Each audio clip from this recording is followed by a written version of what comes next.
Welcome back to my weekly series where I try to make $180 per week selling covered calls on HIMS stock. Now, this series has since expanded. I'm now making around $1,100 to $1,400 per week, but this week didn't really work out in my favor. Let's take a look. By the way, people often misrepresent covered calls as this sort of like extremely low risk or no risk strategy where only the upside is capped, which we'll talk about in a second. But there's some real downside risk as well. So we start off with 500 shares of QuantumScape. This was the riskiest one, in my opinion, at the beginning of the week.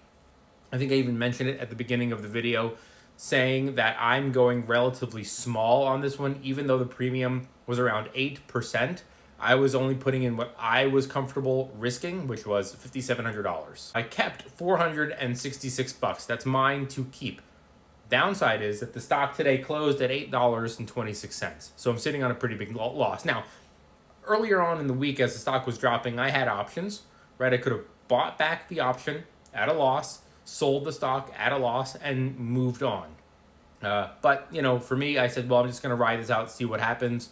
Now, what am I going to do next week? It's Friday, August 1st. It is 6:41 at the time of me filming this. So the premiums that we're looking at for next week are not going to be accurate. By Monday morning, a whole lot of things could change, but it still just gives us a loose idea. So this is QuantumScape. It was on the decline. This is when I bought it, kind of hoping that it would rebound. Of course, I was wrong. Now remember, I'm in the stock at $11.47 with a strike price of $11.50. And it is $8.26, which means $11.50 is way out of the money.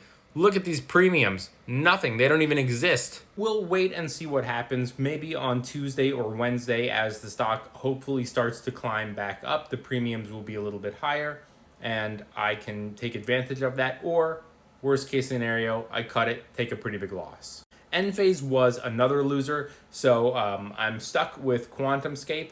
I still have this position in my portfolio, and Enphase as well, because I picked a strike price of $35.50 and it closed at $31.43. So I get to keep the $295 premium, but I'm sitting on a loss on this one as well. Now, I'm less worried about Enphase than QuantumScape, but just take a look at the options contracts for next week. This is Enphase. Remember, I'm in at $35.49, so my strike price has to be $35.50. which is paying a premium of around $11 per contract. I have 300 shares, so not very much money on this one either, loosely speaking, because it'll change by Monday, I would imagine. So again, much like QuantumScape, with Enphase, I will sit on the sidelines.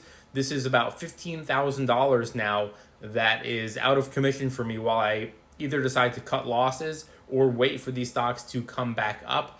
But I'll, again, just like QuantumScape, I'll wait until maybe it rebounds on Monday morning or Tuesday or Wednesday, at which point I would either sell a covered call with an expiration of August 8th, or I would go further out to the 15th.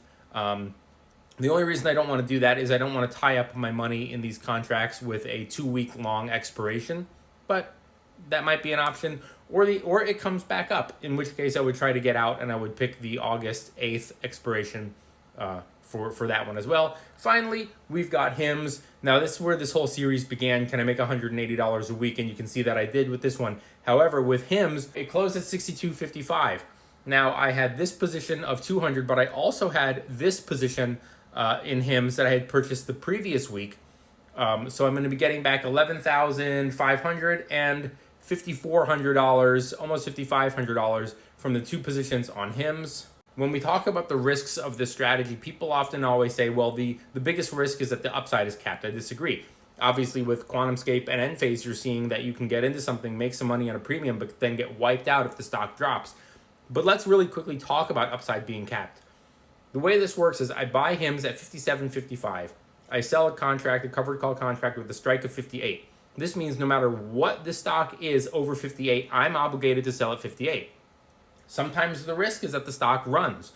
HIMS earlier on in the week hit $70. Now it closed at $62, but it hit $70. This might have just been a better trade for me this week, but I always say we're not here to make all of the money, just some of it. I also had Oscar Health, which I don't think it closed at $13.58, so I continue to hold these shares. I was in at $13.83. with the strike price of 14. So on Monday, I will most likely pick a $14 strike price on Oscar Health. That will pay around $60 per contract. I have 300 shares. I'll make around $180 roughly on Oscar Health, which is down from the 322 that I made last week. I got dozens of emails over the course of the week. What are you doing with QuantumScape? What are you doing with Enphase? What are you doing with Oscar Health? And it makes me feel that some of the people who are watching these videos are just blindly copying me and going like, well, he knows what he's doing, so I'm just going to copy him. Even though I post these videos, the Monday video usually gets posted late afternoon or even evening, Monday evening. So people are rushing out and buying on Tuesday. Maybe they don't know what they're doing. Maybe they're blindly copying. Maybe they're going, oh, this guy, he's going to make us rich. Please don't do that. Covered calls can be very, very risky. I'm comfortable tying up $15,000 in two positions, QuantumScape, Enphase, where it's a little bit risky. I can afford to do it. I've got the risk tolerance. I've got the experience of 15 years day trading and swing trading to know what I'm comfortable messing around with. If you are not comfortable with this amount of money or any amount of money and you're new and you're inexperienced when it comes to options trading, please do not copy people. The messages that I was getting make me feel that a lot of people were just tossing money in blindly without knowing what they were doing, thinking, hey, we're all going to get rich together. It doesn't always work that way.